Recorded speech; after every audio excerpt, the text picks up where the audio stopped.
बिस्मिल्लाहिर्रहमानिर्रहीम अस्सलाम वालेकुम नाज़रीन। Amin Nasir program the front page with GM Jamali मुझसे स्टूडियोज़ में गड सीनियर साहब भी जीएम जमाली साहब गड मौजूद हैं। अस्सलाम वालेकुम जीएम साहब, welcome to the show. GM साहब गुज़िरियल हफ़्तो बि ख़बरुनि सां भरपूर हुयो। सो पंहिंजे नाज़रीन खे गुज़िरियल हफ़्ते जेके मेन ख़बरूं रहियूं आहिनि उन्हनि सां त आगाह असीं कंदा ई कंदासीं, उन ते तबसरो बि कंदासीं, पर कुझु अहिड़ा केसिस जिन ते असीं वाकई में तबसरो बि कंदासीं। उन्हनि में जेके डेवलपमेंट्स आयूं आहिनि, जीअं त former chief justice of Pakistan Saqib Nisar वारो केस आहे, उन में जेके अहम डेवलपमेंट्स हिन हफ़्ते असांजे साम्हूं आयूं आहिनि उन्हनि ते बि ॻाल्हि ॿोल थींदी। पर जेकी शुरूआति आहे उहा असीं कंदासीं त कुझु ॾींहं अॻु में जमाली साहब अमी ॾिठो हूंदो त मौजूदा चीफ जस्टिस ऑफ पाकिस्तान जेको आहे हिकु कॉन्फ्रेंस में ख़िताब करे रहिया हुया, आसमा जहांगीर कॉन्फ्रेंस जंहिंखे सॾियो पियो वञे, त उते पहिरियों जेको नैरेटिव क्रिएट कयो पियो वञे अदालतुनि जे लाइ त अदालतुनि ते कोई प्रेशर विधो पियो वञे या हुननि खां फ़ैसिला कराया पिया वञनि, त इहो सभु जेको आहे हू कंहिंजे रिस्पॉन्स में चई रहिया हुया। कुर्द साहब जी अमी स्पीच यकीनन ॿुधी हूंदी त हुननि कीअं स्पीच कई ऐं हुननि कीअं थोरो खोड़ सारो ख़ैर तंज़ बि कयो, काफ़ी जज़्बाती तक़रीर हुई। सो हुन जे जवाब में चीफ जस्टिस ऑफ पाकिस्तान जेको कुझु चई रहिया हुया उहो उनजो एक्चुअली रिएक्शन बि हुयो, उन्हनि बार बार डिफेंड बि कयो। सो ही सभु जॾहिं ॻाल्हियूं जॾहिं मुल्क जा एॾा वॾा सरबराह या जेके इंसाफ़ फ़राहम कनि पिया उहे अची करे डिफेंड कंदा अहिड़े क़िस्म जे नैरेटिव्स खे, तव्हां छा पिया सम्झो त उते इंसाफ़ जो लेवल छा पियो थी वञे ऐं इन जी ज़रूरत ई आख़िर छो पई पवे? ॾिसो, सभ खां पहिरियों त अदब सां गॾु chief justice of Pakistan justice Gulzar साहब खे असां अर्ज़ु कंदासीं। असां जेकॾहिं चीफ जस्टिस साहब ऐं उनजी बेंच जा पुराणा सभु फ़ैसिला ॾिसूं जेके DH जे बारे में हुआ, जेके कैंटोनमेंट बोर्ड्स जे बारे में हुआ, जेके कोर हेडक्वार्टर जे बारे में हुआ, तक़रीबन कोई 7 खां 8 इन क़िस्म जा फ़ैसिला हुआ डिफरेंट। पर फ़ैसिला त उन्हनि ॾेई छॾिया, रिमार्क्स बि पास करे छॾिया, पर उनखां पोइ उन्हनि फ़ैसिलनि ते अमल दरामद जी पोज़ीशन छा रही?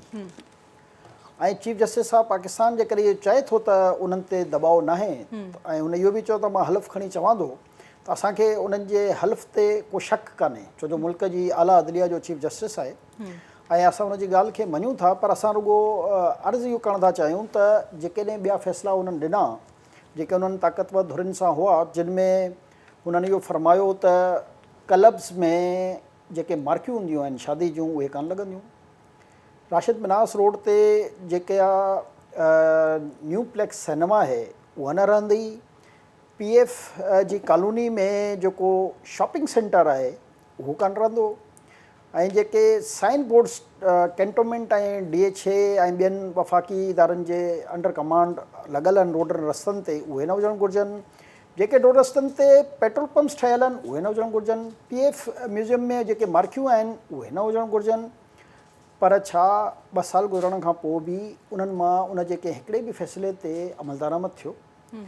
चीफ जस्टिस साहब जॾहिं बि अची हेरिंग कई आहे, हर बेंच में नस्ला टावर जो इशू त ज़रूरु आयो आहे, पर ॿिया जेके इहे इम्पोर्टेंट फ़ैसिला हुआ उन्हनि मां न कंहिं बि इशू ते वरी चीफ जस्टिस साहब न को रिमार्क्स पास कयो ऐं न उन्हनि इदारनि खे वरी घुरायो ऐं न उन्हनि इदारनि खां का पुछा गछा कई, जंहिंसां आम तासुर इहो पैदा थी वियो त छो जो इहे ताक़तवर धुरियुनि जी हुदूद जा मसइला हुआ त इन करे चीफ जस्टिस साहब हुन ते नथो ॻाल्हाइणु चाहे, त इहो इम्प्रेशन जेको आम माण्हुनि जे ज़हन में हुयो। ऐं मुंहिंजे ख़्याल में चीफ जस्टिस साहब बि हुनखे रियलाइज़ कंदा रहिया करे, शायदि उन्हनि ताईं बि इहे ॻाल्हियूं पहुतियूं हूंदियूं त हिननि फ़ैसिलनि जे बारे में, छो जो मूंखे यादि आहे त सुठी ॻाल्हि चीफ जस्टिस साहब कई त गोश्त खपाइण या बिस्किट ठाहिण या ट्रांसपोर्ट हलाइण या शादी हाल हलाइण, शादियूं कराइण फ़ौज जो कमु न आहे। सही ॻाल्हि आहे, फ़ौज जो कमु जेको आहे उहो सरहदनि जी हिफ़ाज़त करणु आहे, पर इन क़िस्म जा रिमार्क्स ऐं इन क़िस्म जा जॾहिं उन्हनि ऑर्डर्स पास कया त उन्हनि जी इम्प्लीमेंटेशन जे लाइ ईअं ई जेकॾहिं जीअं नस्ला टावर जी इम्प्लीमेंटेशन जे लाइ चीफ जस्टिस साहब ज़ोर भरींदो रहियो, जेकॾहिं उन वक़्तु बि ज़ोर भरिया त शायदि माण्हुनि जे ज़हननि में इहे ख़्याल न अचनि हा, पर ख़्याल ई सिर्फ़ु इन करे आया ऐं सोशल मीडिया ते ऐं ॿियनि मुख़्तलिफ़ मीडिया जे फोरम्स ते डिस्कशन ई उहा पई हले त बाक़ी जेके फ़ैसिला हुआ उन्हनि ते चीफ जस्टिस साहब एतिरो उनजी फॉलोअप छो नथो करे जेतिरो इन हिकिड़े केस में कयूं। त ज़ाहिर आहे माण्हुनि जे ज़हननि में हुया जेके हुननि ताईं पहुती हूंदियूं, हुन पंहिंजी तक़रीर में जेका हिनखे क्लियर करण जी कोशिशि कई। पर जेका अली अहमद कुर्द साहब जी बि काफ़ी जज़्बाती तक़रीर हुई, हू त उनजे रिस्पॉन्स पे जेको आहे दरअसल करे रहिया हुया न, अली अहमद कुर्द कोई फ़ैसिलो उन्हनि खां कराइनि या लिखायो वञे। जॾहिं 7 नवंबर 2007 ते मुल्क में एमरजेंसी लॻी 3 नवंबर शायदि 2007 जॾहिं मुल्क में एमरजेंसी लॻी त अली अहमद कुर्द साहब उन जस्टिस इफ्तिखार चौधरी जी आज़ाद अदलिया तहरीक खे लीड करे रहियो त ज़ाहिर आहे असांखां वधीक उनखे तजुर्बो हूंदो त कहिड़ी ताक़तवर धुरियूं कीअं पंहिंजा फ़ैसिला मञराइनि थियूं ऐं हुननि त क्लियर चई छॾियो पंहिंजी स्पीच में त हिकिड़ो जर्नल जेको आहे उहो मुल्क जे सॼे सिस्टम खे जेको आहे कैप्चर कंदो आहे।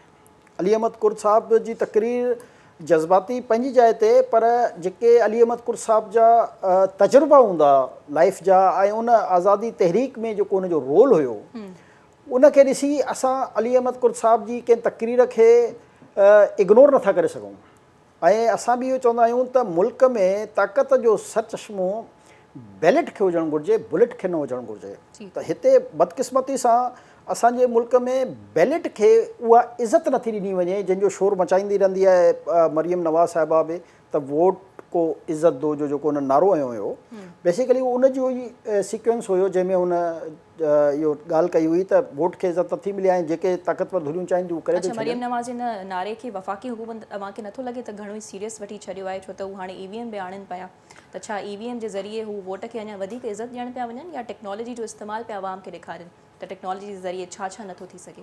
इन मशीन तां जेका हिकिड़ो मूंखे वाक़ियो यादि अची वियो त जंहिं ज़माने में गवर्नर डॉक्टर शुतलबाद गवर्नर सिंध हुयो उन ज़माने में साइट लिमिटेड हिकिड़ो नंढिड़ो इदारो आहे जंहिंमें हिकिड़ी प्लाटनि जी कुरानंदाज़ी बि थिए ऐं 28 प्लाट जेके आहिनि उहे सनतकारनि खे मिलणा हुआ पर उहे 28 प्लाट जेके आहिनि हिकिड़े घर जे भातियुनि खे मिली विया जंहिंमें ज़ाल मुड़ुस भेण भाइर अहिड़े तरीक़े सां उनखां पोइ नामवर जेको लेखक हुयो कावज़ जी साहब उन डॉन में हिकिड़ो उन ते आर्टिकल लिखियो ऐं उन सभिनी माण्हुनि जा नंबर्स ॾिना उनखां पोइ उन ते केस ठहियो ऐं उहो प्लाट कैंसिल थी विया। इहो साबित थियो त इहा जेकी टेक्नोलॉजी आहे इन जे सॉफ्टवेयर खे जॾहिं चाहे हालांकि उन में नेशनल बैंक ऑफ पाकिस्तान बि हुया साइट जा ऑफिसर्स बि हुआ उन ते केस बाक़ाइदा ठहनि पिया नैब जा रेफरेंस पिया ठहनि उनखां पोइ उहा बैलेट कैंसिल थी वई साबित थी वियो त उहो सॉफ्टवेयर जेको आहे जॾहिं जेको चाहे उनखे चेंज करे सघे थो या पंहिंजी मर्ज़ी जो सॉफ्टवेयर उन में एक्टिव करे सघे थो त पंहिंजी पसंदि जा वोट बि निकिरी सघनि था। जॾहिं हिकिड़ी मामूली मिसाल सिर्फ़ु इन करे मूं ॾिनो त हिकिड़ो नंढो इशू आहे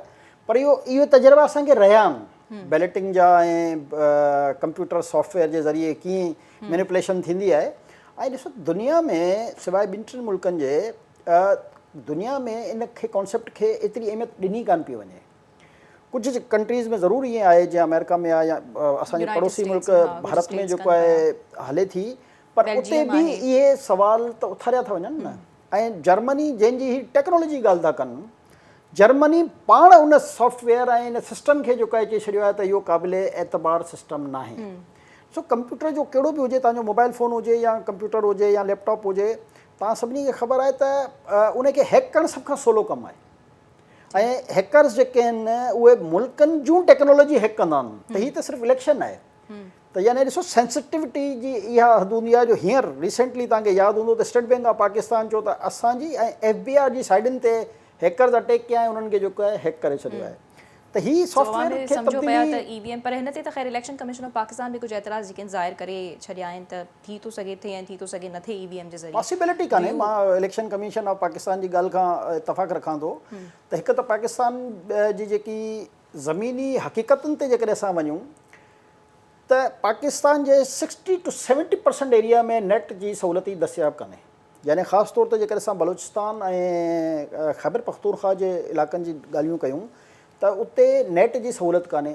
जेकर असां सिंध जी बि ॻाल्हि कयूं त असांजा सांगड़ जा या नारा जा या काफ़ी इलाइक़ा अहिड़ा आहिनि या थरपारकर जा जिते उते बि नेट जी सहूलियत दस्तियाब कान्हे त हीअ मशीन त कमु उते ई कंदी त जिते पहिरियों तव्हां नेटवर्किंग एतिरी मज़बूत कयो तव्हांजो नेटवर्क स्ट्रॉन्ग हूंदो पोइ ई तव्हां हीअ वोटिंग कराए सघंदा इलेक्ट्रॉनिक मशीन जे ज़रिए पर इन जे लाइ वरी ॿिया मसइला इहे आहिनि त इहे एतिरियूं सारियूं मशीनूं हज़ारनि जी तादाद में मशीनूं परचेस करणु उन्हनि जी इंस्टॉलेशन बि इन्हनि बयानु ॾिनो आहे minister for science and technology Shibli Faraz उन्हनि त वरी आराम ऐं मज़े सां चई छॾियो त असीं 1 साल जे अंदरि we can produce millions of machines EVM. हुकूमत त हर बयानु आसानी सां ई ॾेई छॾींदी आहे डेमो बि ॾिनो आहे त ईवीएम कीअं यूज़ करणी आहे हुकूमत त आसानी सां फवाद चौधरी साहब केॾी आसानी सां चई छॾियो त असां 1 करोड़ नौकरियूं ॾेई छॾियूं आहिनि। हा एक्ज़ैक्टली त हुकूमत जी ॻाल्हि पंहिंजी जाइ ते जेको चवनि हुकुमराननि चई सघनि था असां ग्राउंड रियलिटी जी ॻाल्हि था कयूं त जेकी शइ पॉसिबल न आहे आख़िर उन ते फोकस छो आहे जंहिं ते फोकस हुजणु घुरिजे फोकस हिननि जो हुजणु घुरिजे महांगाई ते उते फोकस कान्हे, फोकस हुजणु घुरिजे गुड गवर्नेंस ते, उते फोकस कान्हे। फोकस हुजणु घुरिजे त इदारनि खे मज़बूत करण लाइ गॾिजी कानून साज़ी कीअं कजे, उते फोकस कान्हे हिननि जो। फोकस हुजे त पार्लियामेंट खे कीअं मज़बूत कजे, उते हिननि जी तवजह कान्हे। त जेके कम हुकूमत खे करणु घुरिजनि एक्चुअली, ॾिसो इलेक्शन कराइण ऐं न कहिड़े तरीक़े सां कराइण, इहो इंडिपेंडेंसी आहे इलेक्शन कमीशन ऑफ पाकिस्तान जी। त उन्हनि खे इंडिपेंडेंसी हुजणु घुरिजे हा त उहो कहिड़ो प्लान ठाहीनि हा, उहे इहे प्लान ॾियनि हा त भई नेक्स्ट हिन साल न अॻिले इलेक्शन में असांजो ही प्लान आहे, असां हिन प्लान जे मुताबिक़ कमु करणु। इन सां इहो ज़ाहिर इहो थो थिए त हुकूमत इम्पोज़ करण थी चाहे हर इदारे खे पंहिंजे जेको बि उन्हनि जे ज़हन जी अंदरि फॉर्मूलो आहे उनखे इम्पोज़ थी करणु चाहे। पर हीअ त हिननि अनाउंस बि कयो हो न त तव्हां अचो ऐं ही मशीन जेकी आहे असांखे हैक करे ॾेखारियो, जेकॾहिं हैक पई थिए त then they would withdraw from that policy. ॾिसो सभिनी खां अॻु में त इलेक्शन कमीशन ऑफ पाकिस्तान खे ई कन्विंस कनि न, ॿियूं जमातुनि खे त चलो असां चऊं था त थोरी देरि लाइ पासे ते रखूं। असल मसइलो ई जंहिंखे इलेक्शन कराइणी आहे इलेक्शन कमीशन ऑफ पाकिस्तान, त पहिरियों त यानी हिननि वटि एतिरी कन्विंसिंग पावर कान्हे, हिननि में एतिरी सम्झ न आहे जो ही इलेक्शन कमीशन जे मामूली कुझु मेंबरनि खे कन्विंस करे सघनि। त हाणे ही सभ खां अॻु में त उन्हनि खे कन्विंस करे, उन्हनि खे डेमो कराए, उन्हनि खे ॾेखारीनि ऐं हू इलेक्शन कमीशन ऑफ पाकिस्तान चए त हा असांखे हाणे हिन सिस्टम जी सम्झ अची वई आहे ऐं असां हिन जे तहत इलेक्शन कराईंदासीं, यानी जेके इलेक्शन कराइणी आहे। हाणे बदकिस्मती आहे त जेके इलेक्शन कराइणी आहे उहो चए थो अञा ताईं असां हिन लाइ तयारु न आहियूं, ऐं हिननि जो फोकस आहे त न बसि ईअं करिणो आहे। अच्छा, हिननि त ऑपोज़िशन खे बि ही कॉल कंदा रहिया त तव्हां अचो ऐं पंहिंजा तव्हांखे जेके डाउट्स आहिनि ईवीएम जे हवाले सां, इलेक्ट्रॉनिक वोटिंग मशीन जे हवाले सां उहे पेश कयो, पर ऑपोज़िशन राज़ी कोन थी अचण जे लाइ। मिनिस्टर शिबली फराज़ जेको आहे इहो बार बार चवनि पिया त असीं ऑपोज़िशन खे कॉल कंदा रहियासीं त हू अचनि ऐं हिन ते ॻाल्हाइनि, हुननि जा जेके बि शक शुबा आहिनि उहे हिननि ते ज़ाहिर कनि त जीअं एड्रेस कया वञनि। ऐं टेक्नोलॉजी असां त चऊं था त अपोज़िशन खे हिकु तरफ़ रखो न, पहिरियों सिर्फ़ु पंहिंजे इलेक्शन कमीशन ऑफ पाकिस्तान खे त कन्विंस कनि त उहे क़ौम खे ॿुधाइनि त हा असां हिन सिस्टम खे जेको आहे एप्रिशिएट कयूं था, हीउ सिस्टम ठीकु आहे। हिन सिस्टम जे तहत हिन इलेक्शन में न अॻिले इलेक्शन में, उन खां अॻिले इलेक्शन में हिकिड़ो को माहौल त ठहे न। ज़बरदस्ती बिल करण जो मक़सदु छा आहे? ज़बरदस्ती बिल पास करण जो मक़सदु इहो हूंदो आहे त तव्हां इम्पोज़ करण था चाहियो, यानी इहा इलेक्शन कमीशन ऑफ पाकिस्तान जी ख़ुदि मुख़्तारी ते पाण हिकिड़ो हमिलो आहे। त हू अञा ताईं राज़ी न आहिनि, हू अञा ताईं कन्विंस कान्हनि, हुननि जो वटि अहिड़ो को प्लान कान्हे ऐं तव्हां बिल मंज़ूरु करे उन्हनि ते इम्पोज़ था कयो। इहो ई मसइलो आहे हिन हुकूमत जो, त हीअ हर शइ ताक़त जे ज़ोर ते, अक्सरियत जे ज़ोर ते। ॾिसो हुकूमत ज़ाहिर आहे हुकूमत हूंदी हुनजी आहे जंहिंजी अक्सरियत हूंदी, त बिल त पास थियणो आहे, इन में को अभाम कान्हे। पर जॾहिं तव्हांखे इलेक्शन कराईंदड़ चवनि था त असां न करे सघंदासीं, आख़िर छो हिननि खे एतिरी जल्दी? अच्छा जमाली साहब, इलेक्शन कमीशन ऑफ पाकिस्तान बि त मुकम्मल तरीक़े सां रिजेक्ट कोन कयो आहे न, but they are showing some of the doubts कुझु ॾेखारनि पिया त थी थो सघे कयूं, थी थो सघे न कयूं। ऐं हिननि त कुझु पायलट प्रोजेक्ट्स जे लाइ बि चई छॾियो आहे त टेस्ट करे ॾिठो या कुझु पायलट प्रोजेक्ट्स जेके आहिनि अरेंज करे वठो त असीं ॾिसूं।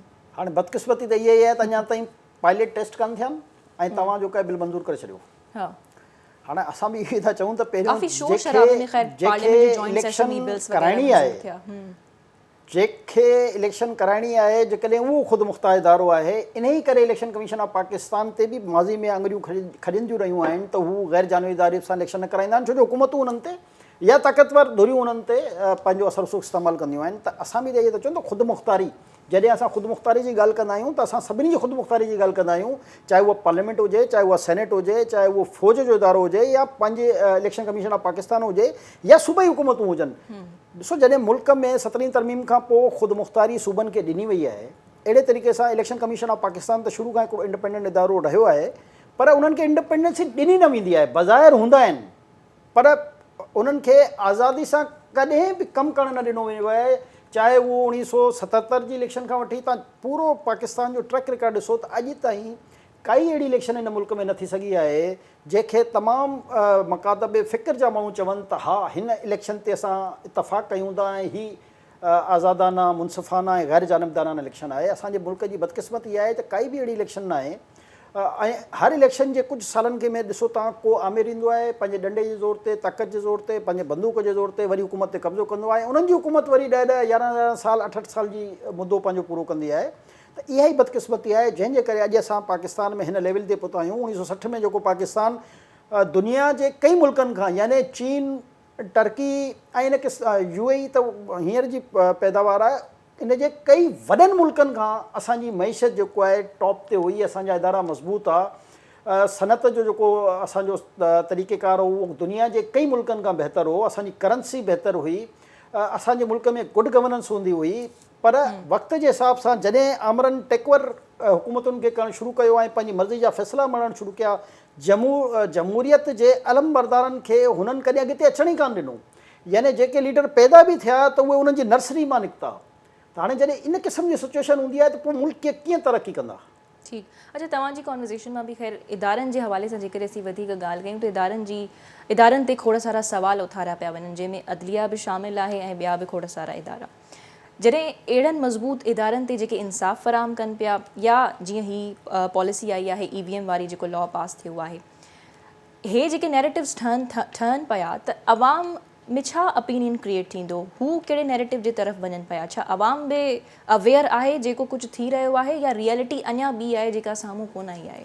ॾिसो, अवाम अवेयर आहे तॾहिं त इहे मशीन जा इन क़िस्म जा हथकंडा इस्तेमालु था कया वञनि। अच्छा, हाणे पाकिस्तान जो अवाम बाशऊर आहे, हिन में को शक न आहे। ऐं असांजी ख़ुशकिस्मती आहे, मां चवंदो त पाकिस्तान जो अवाम इहो सम्झंदो आहे त कहिड़ियूं ताक़तवर धुरियूं आहिनि ऐं उन्हनि जा जेके बि पालियल एजेंट हूंदा आहिनि। तव्हां ॾिसो त इलेक्शननि में अवामी वोट सां कॾहिं न अची सघिया आहिनि, हमेशह जॾहिं बि आया आहिनि इन क़िस्म जी साज़िशनि सां आया आहिनि। त अवाम त वोट ई हमेशह जमहूरियत पसंदि खे ॾींदो आहे। ऐं पाकिस्तानी अवाम जी जेका हिकिड़ी ॿी ख़ूबसूरती आहे जो हू क़ौम परस्ती या लिसानियत या मज़हब जी बुनियाद ते वोट न ॾींदो आहे। हुनखे इहा ख़बर, हुनजी दिलि सां हुनखे ख़बर हूंदी आहे त मूंखे आख़िर कहिड़ी पार्टी खे वोट ॾियणो आहे। इम्पोज़ करण जी कोशिशि ज़रूरु असां वटि कई वेंदी आहे, ताक़त जो इस्तेमालु ज़रूरु कयो वेंदो आहे, पर जॾहिं इंडिपेंडेंसी ॾिनी वेंदी आहे त तव्हांजे साम्हूं आहे त 88 जे इलेक्शन में जॾहिं 88 जे इलेक्शन खां अॻु में जॾहिं जनरल ज़ौलक जो जहाज़ क्रैश थियो आहे, हिकिड़ी अहिड़ी इलेक्शन आई त उन वक़्त में 87 जी दहाई में तव्हां ॾिसो त इहे फीलिंग ॾियण जी कोशिशि कई वेंदी त जीअं पाकिस्तान पीपल्स पार्टी मुल्क मां ख़तमु थी वई। पर जॾहिं 88 जी इलेक्शन थी त तव्हांखे ख़बर पई त पाकिस्तान में सभ खां वधीक वोट खणंदड़ पार्टी पीपल्स पार्टी। अहिड़े तरीक़े सां उन खां पोइ जेके जॾहिं वरी 90 में तव्हांखे यादि हूंदो त इलेक्शन खे जीअं चवंदा आहिनि त चोरायो वियो, मां त चवंदुमि त उन ते धाड़ो हयो वियो ऐं नवाज़ शरीफ़ खे हिकु लीडर बणाइण जे लाइ उहा हुकूमत ज़ोरी हुनजे हवाले कई वई। पब्लिक में उहा उनजी उन वक़्तु सिंपैथी हुई कान। उन खां पोइ वरी ॾिसो था 93 में इंडिपेंडेंस मिली त वरी पाकिस्तान पीपल्स पार्टी कामयाबु थी। उन दौरान यकीनन 90 ऐं 92 जे विच में नवाज़ शरीफ़ कुझु अहिड़ा कम ज़रूरु कया हुआ, ख़ासि तौर ते पंजाब में, जंहिंमां पोइ ऑटोमेटिक हुननि जी पब्लिसिटी पंजाब जे काफ़ी शहरनि में ऐं ॻोठनि में उन में काफ़ी ग्राफ में हुनजो इज़ाफ़ो थियो। ऐं वरी 97 जा बि इलेक्शन, असां इहो त नथा चई सघूं त उहे इंडिपेंडेंट हुआ, पर 96 जे एंड में जेके इलेक्शन थिया हुआ त उन में बि बहरहाल नवाज़ शरीफ़ हिकिड़ो लीडर बणिजी ज़रूरु साम्हूं अची चुको हुयो।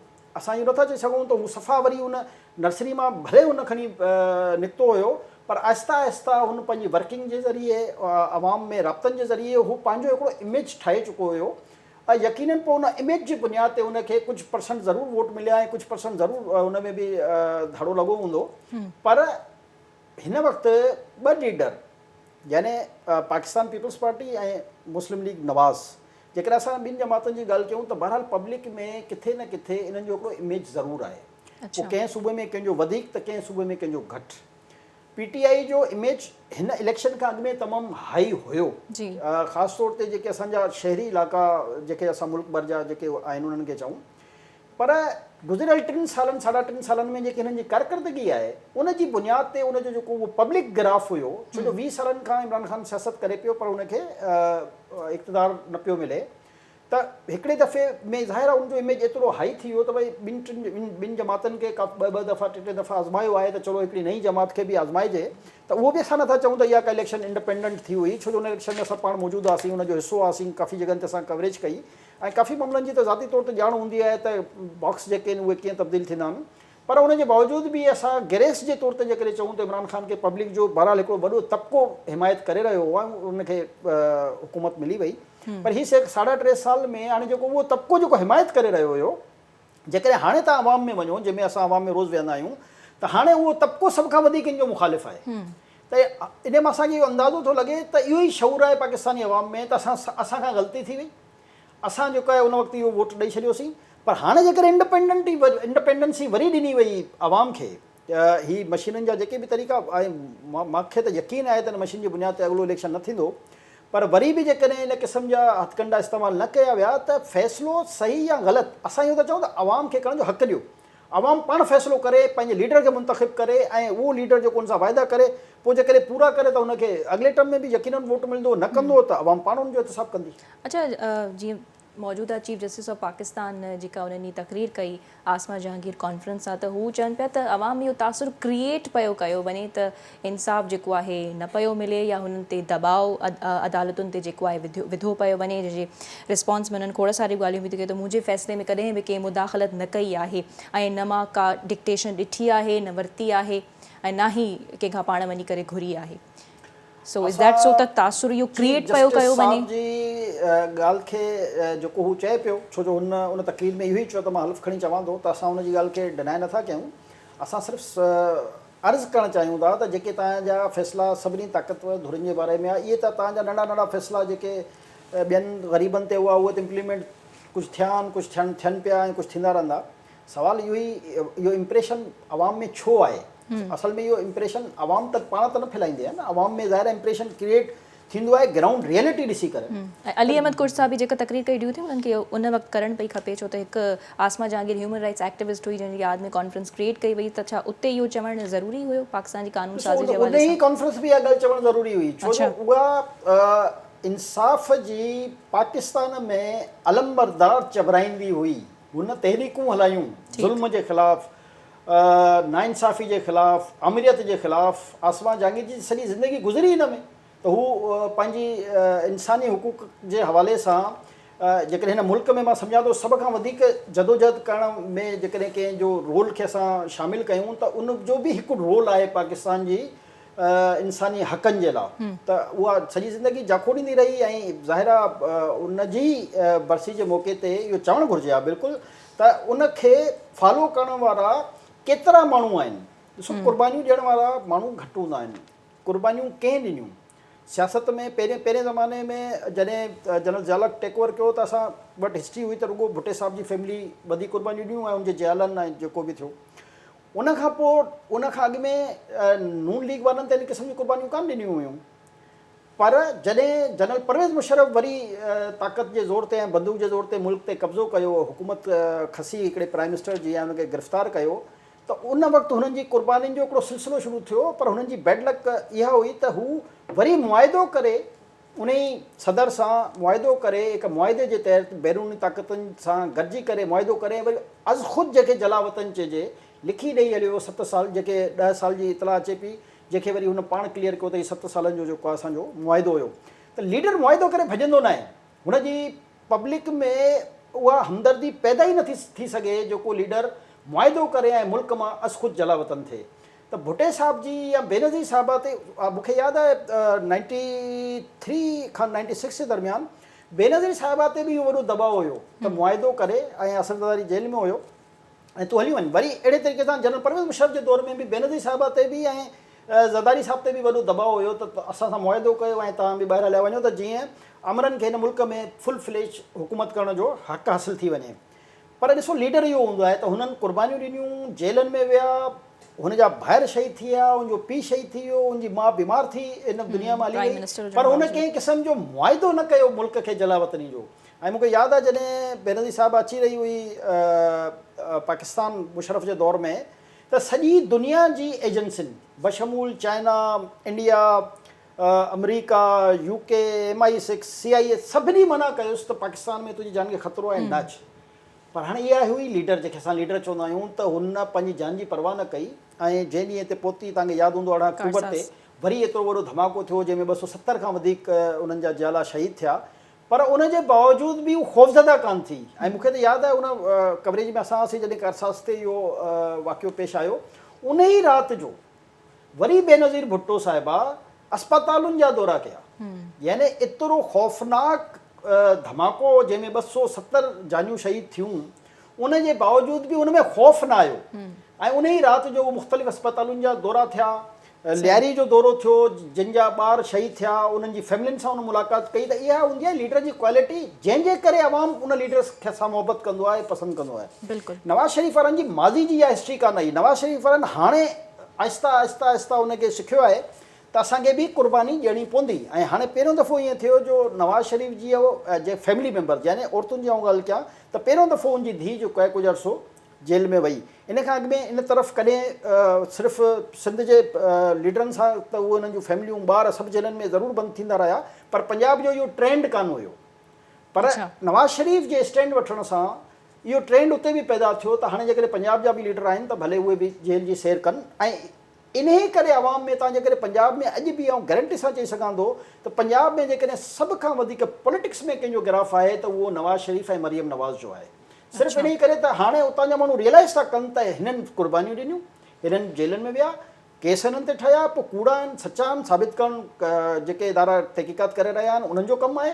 पर पब्लिक सिंपैथी हिन वक़्तु पंजाब में ख़ासि तौर ते सभ खां वधीक उन्हनि जी छाजे करे आहे, छो जो उन्हनि खे ख़बर आहे त हिन दफ़े उहो उनखे ज़ोरी त न विया, उहो पाण उहे पंहिंजी मर्ज़ी सां मेडिकल जे लाइ, पर उनखे इहा ख़बर आहे त जेकॾहिं ईंदो त उन सां प्रॉब्लम क्रिएट थींदी। पर उनजी धीउ हिते जेल में वई त औरत सां उहे ई पाकिस्तानी मुआशरे में जीअं असांजो जेको पर मरियम नवाज़ ऐं नवाज़ शरीफ़ जे लाइ त ख़ैर फवाद चौधरी जी बि स्टेटमेंट आई त हू फ़ौज ऐं अदालतुनि जे ख़िलाफ़ हिकु मुहिम पिया हलाइनि। ॾिसो जंहिंसां ज़ुल्म थींदो उहो कहिड़ो बि इदारो कंदे त उहो आवाज़ त खणंदो न। छा असांखे या तव्हांखे या सॼे मीडिया खे या सॼे पाकिस्तान खे सॼी दुनिया खे ख़बर न आहे त मरियम नवाज़ या नवाज़ शरीफ़ सां केरु पियो करे?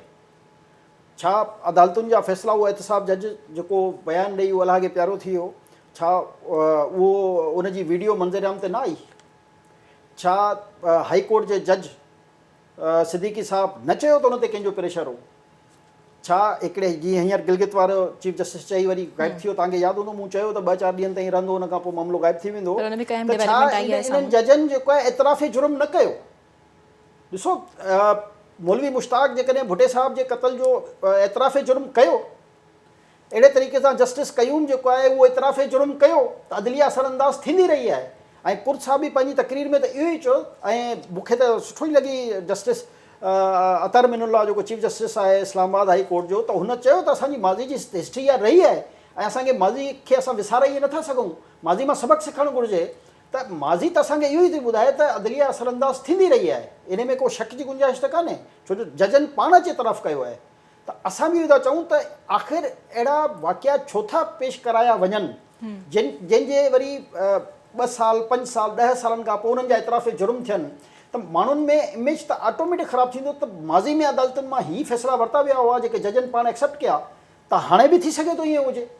ऐं इहे बि ॻाल्हियूं जेके ज़ाहिर आहे फ्यूचर में former chief justice Saqib Nisar वारे मामले में जेका डेवलपमेंट आई आहे, जेका ऑडियो टेप रिलीज़ थी आहे, जेके उन्हनि फैब्रिकेटेड बि करार ॾिनो आहे, हू उन समूरे इल्ज़ाम जी तरदीद बि कनि था। ऐं वरी ॿिए सहाफ़ी अंसार अब्बास खां पोइ अहमद नूरानी आहिनि, कुझु उन जा बि इल्ज़ाम लॻा आहिनि, जेका ही ऑडियो टेप बि साम्हूं आई आहे जंहिंखे हू बिल्कुलु रद्द बि कनि पिया। ऐं उन्हनि खां ख़ैर पुछो बि वियो, सहाफ़ी खे सवाल बि पुछो त हाणे हू छा कंदा, त हू जेको आहे को क़ानूनी रस्तो इख़्तियार करण जो सोचनि पिया। सो अव्हांखे छा पियो लॻे त हू छा कंदा इन ऑडियो टेप जे हवाले सां? त क़ानूनी रस्तो त सुठी ॻाल्हि आहे त इख़्तियार करणु घुरिजे, हमेशह क़ानूनी बालातर आहे, क़ानून जे मुताबिक़ हर कमु थियणु घुरिजे। अफ़सार आलम चेयरमैन पैमरा हो, हुन पंहिंजो हिकिड़ो हवालो ॾिनो त जॾहिं मां चेयरमैन पैमरा हुउसि त मूं ते कीअं जनरल साहब फैज़ जो नालो खयूं त मूं ते कीअं जेको आहे दबाव विधो वियो। सवाल इहो ई आहे त आख़िर हर इदारे ते दबाव छो थो विधो वञे? हर दफ़े असां इहा ई ॻाल्हि था कयूं त इंडिपेंडेंसी सां मुल्क में सभिनी इदारनि जी जेकी पंहिंजी पंहिंजी लिमिट आहे उन लिमिट में रही कमु करणु घुरिजे। ॻाल्हियूं हुकूमत बि इहा कंदी आहे, अमल दरामद न कंदी आहे। हाणे तव्हांखे असांखे सभिनी खे ख़बर आहे न त चाहे नैब हुजे, चाहे FIA हुजे या ॿिया इंटेलिजेंस इदारा हुजनि, जेकी बि हुकूमत हूंदी आहे उन्हनि खे पंहिंजे मुखालफ़नि जे ख़िलाफ़ु इस्तेमालु कंदी रही आहे। इहा ई हिस्ट्री आहे, इहा ई तारीख़ आहे असांजी। असां इहो था चऊं त जेकॾहिं नैब बि इंडिपेंडेंट इदारो आहे त उनखे इंडिपेंडेंस सां पंहिंजो कमु करणु घुरिजे, चाहे उहो हुकूमत सां वाबस्ता हुजनि, अपोज़िशन सां हुजनि। जेको बि मेरिट ते केस ठहे थो उनखे भले उहो टेकअप कनि।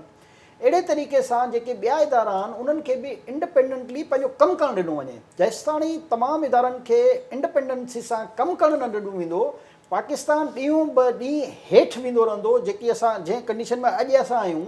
छो जो पॉलिसी तव्हांजी लॉन्ग टर्म पॉलिसी का ठही कान पई सघे। जेकी बि हुकूमत ईंदी आहे पंहिंजो वक़्तु पास करण लाइ शॉर्ट टर्म पॉलिसी ठाहींदी आहे, जंहिंजो ख़मियाज़ो डॉलर मथे वेंदो आहे। छो ॾिसो हुकूमत जी जॾहिं लॉन्ग टर्म पॉलिसी कान हूंदी, कंहिंखे ख़बर ई न हूंदी त मां 2 सालनि में हली वेंदुमि, 4 सालनि में हली वेंदुमि, 5 सालनि में, ऐं जेकॾहिं मां हुकूमत में आहियां बि त मूंखे कहिड़ियूं कहिड़ियूं रंडकूं फेस करणियूं थियूं पवनि, त उनजे मुताबिक़ उनजूं उहे पॉलिसियूं न ठही सघंदियूं आहिनि, न उन इम्प्लीमेंट थी सघंदियूं आहिनि। नवाज़ शरीफ़ वारनि जी त मां चवंदो ख़ुशकिस्मती सुठी हुई जो हुननि पंजाब में हिकिड़ी डेवलपमेंट जो हिकिड़ो पंहिंजो इमेज क्रिएट करे छॾियो आहे, त मोटरवेज़ ठाहे छॾिया, मुख़्तलिफ़ शहरनि में डेवलपमेंट कराए छॾी। उन्हनि जो उहो जेको इमेज आहे उहो उन्हनि खे अॼु ताईं कमु अची रहियो आहे। हाणे इहो इमेज ई हूंदो आहे जेको पब्लिक जे दिलि जी आवाज़ बणिजी तव्हांखे वोट वारे ॾींहं ते वोट ॾींदो आहे। हिते असां सां बदकिस्मती इहा आहे त वोटर वीचारो कंहिं ॿिए खे चाहींदो आहे पर दॿे मां कंहिं ॿिए जा वोट निकिरंदा आहिनि। हाणे जॾहिं दॿे जी इंडिपेंडेंसी कान्हे त बाक़ी कहिड़े इदारनि जी इंडिपेंडेंसी हूंदी?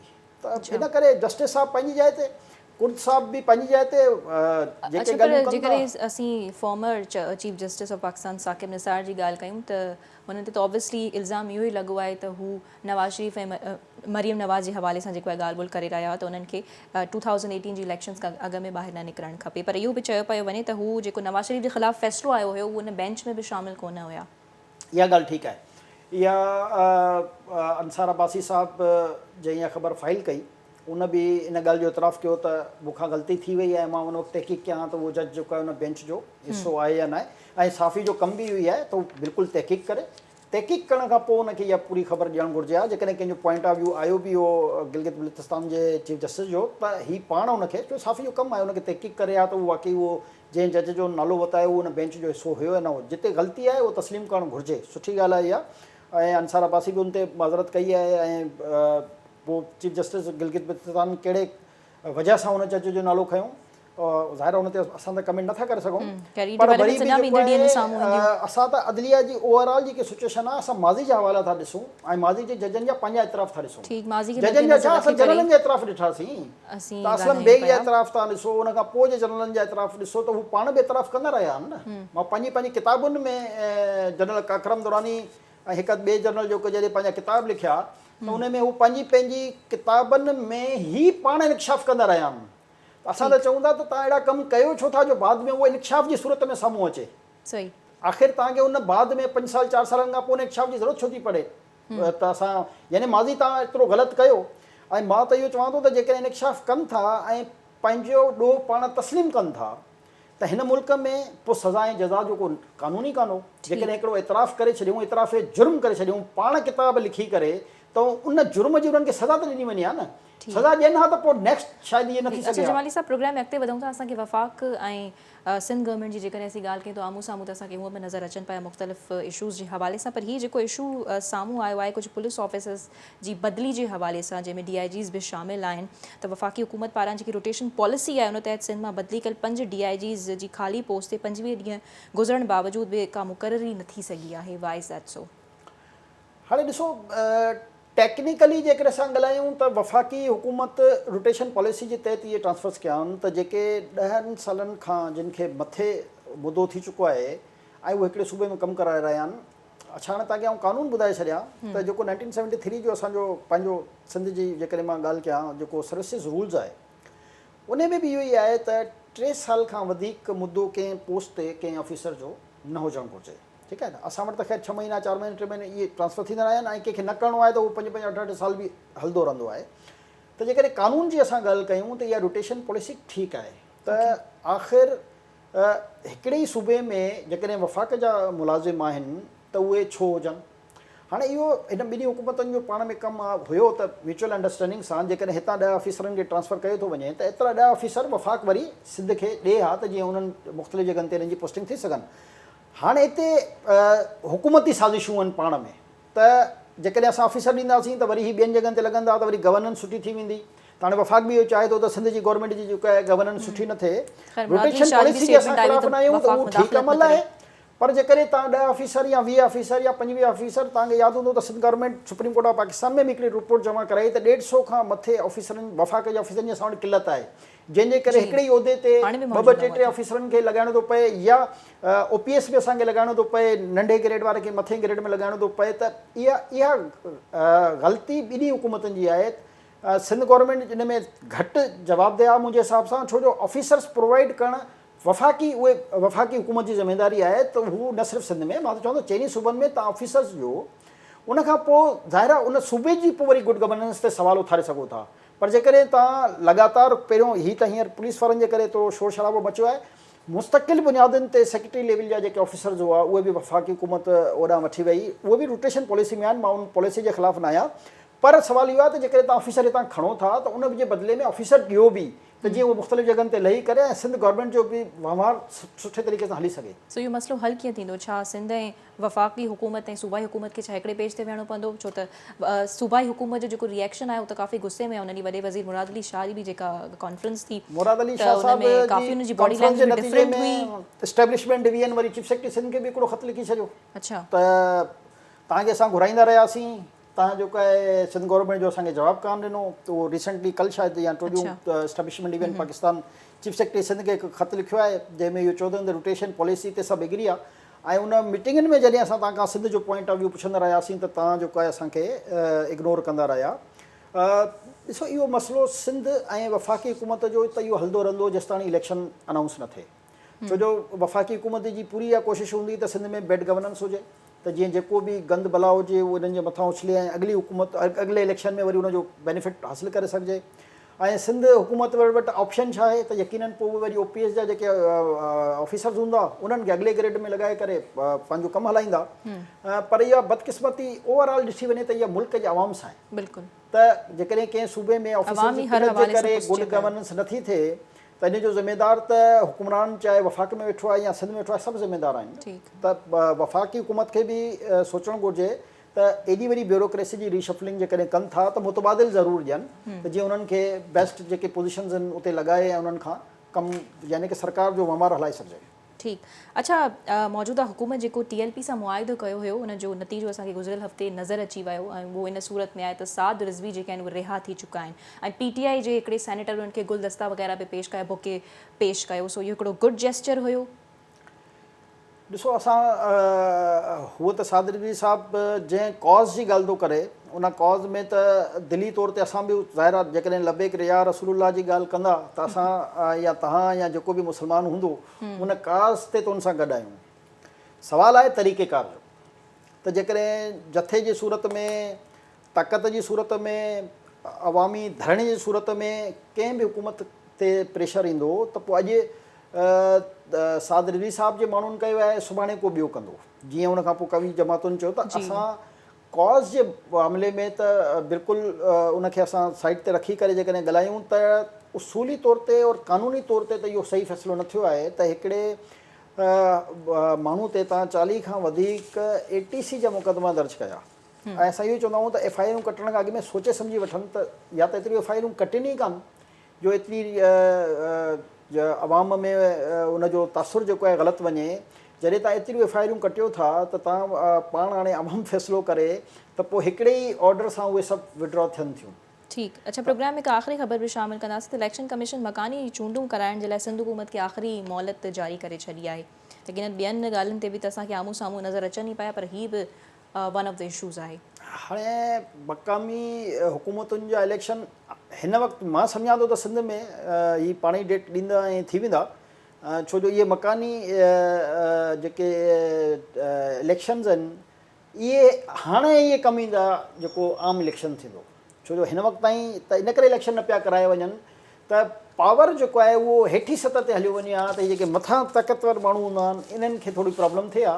पर छो जो हाणे अॻिलो साल इलेक्शन जो शुरू थी वेंदो त उन खां पोइ जेको आहे हाणे इन्हनि खे इन्हनि डिस्ट्रिक्ट्स जी ऐं पंहिंजे चेयरमैन जी अशद ज़रूरत पवंदी। हाणे मां सम्झां थो त अॻिले साल इहे बि इलेक्शन थी वेंदा। ओके, ठीकु आहे। इंशाअल्लाह नाज़रीन, सुभाणे मुलाक़ात थींदी, मुख़्तलिफ़ डेवलपमेंट सां गॾु हाज़िर थींदासीं। अल्लाह हाफ़िज़।